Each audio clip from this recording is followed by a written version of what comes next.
Back here at Braves spring training in Orlando, Florida, Kevin McAlpin joined by Braves lefty Matt Marksberry. And Matt, this is a great opportunity for you and so many young pitchers here in camp. First couple of weeks, how would you sort of evaluate the way things have gone for you so far? For me, I mean, it's gone pretty well so far. I mean, I'm showing that I can throw strikes. I haven't walked anybody yet. I'm just going out there trying to show them that I can compete, even if I don't have my best stuff that day. Like, there's been some times, I think not the last game, but the game before, I didn't have my best stuff, but I just competed and battled out. Which, I mean, I think that shows a little bit to them that I'm ready to break camp with the club. That I'm good enough to do that. And for me, I mean, I'm just got to keep one pitch at a time mentality. You know, to get a guy out, you got to go one pitch at a time. So that's what I'm trying to do right now. 2015, was it a complete whirlwind for you? You start in Carolina, you end up in the big leagues a few months later. Talk to me a little bit about what last season meant for you. It's a testament because I mean, for me I had a little bit of adversity. I went through the Carolina League and I was pitching well, and I still didn't get called up. I didn't think anything of it because one of the best advice I ever got from a coach was pitch well at where you're at, and the moves will make themselves. Right. Because I can't dictate that. The only way I can dictate that is by my play. Right. I went through the Carolina League, and then we had a bus crash, and I remember that bus crash. It set us all back a little bit. You know, it was just one of those things where it's very unfortunate, and we're very blessed that no one got seriously injured in that. But then, like a couple weeks after the halfway point, I got called up to AAA, which I thought was unreal because I thought I'd be in AA at least. Right. I went to AAA and I threw well in AAA, and then things happened, and that trade went down, and I got called up. So you said when you got called up that bus accident sort of helps put life in perspective for Yes.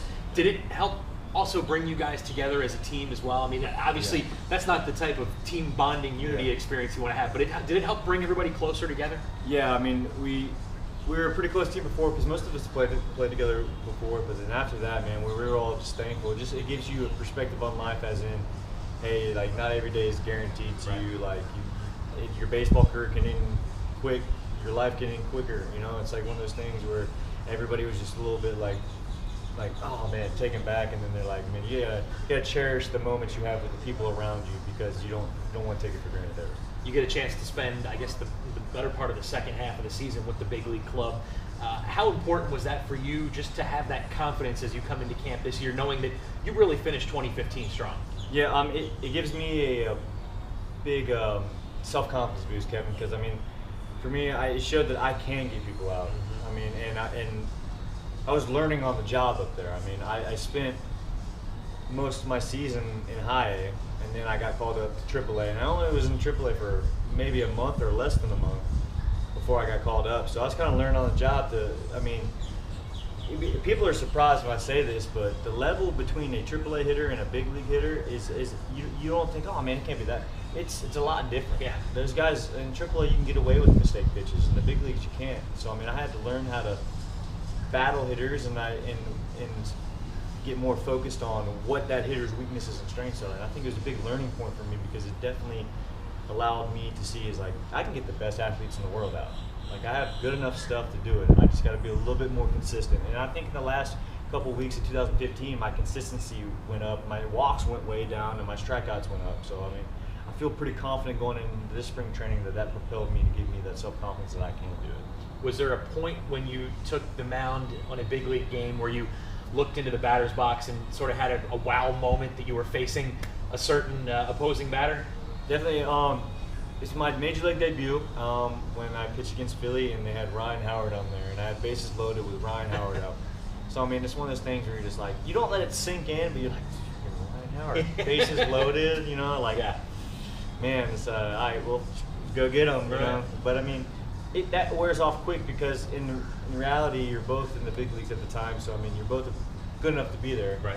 So you just got to compete. When you come into camp this year, obviously everyone's goal here is to make the big league club. But I know a goal for you this spring is to try to become a guy that can be more of a full inning guy as opposed to just a situational lefty. Yeah, that's one thing I wanted to, because in the minors I was a full inning guy, full 1 or 2 innings guy. I mean, I started out my minor league career as a starter. Right. My first 2 seasons I was a starter, so it's one of those things where I had 3 pitches. Now I'm getting back to having a 3rd pitch, so it's helping me out a lot. I mean, I think I've only faced one lefty this whole camp. Right. I faced all righties, and I've done pretty well against them. So I mean, I'm definitely trying to work on it. I feel like getting more comfortable facing righties will help me out more compared to like last season at the end of the season where I started facing more lefties basically at the end. So. Competition is the word of spring. You feel like this is a good situation for not only yourself, but so many of these young guys to all push each other and feed off each other? Competition breeds greatness. Yeah. And the more you have competition, the more it pushes each other. Especially all these guys, we're all young guys. Mm-hmm. I mean, most young guys, I mean, we're all out gearing ready to go. We're all trying to make the club.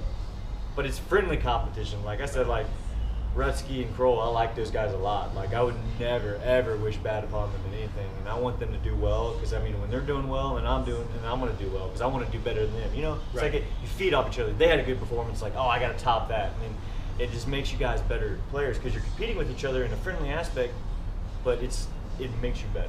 Well, it should be a lot of fun to see the way things play themselves out here between now and opening day. Matt, appreciate your time and wish you the best of luck. Thank you, Joe.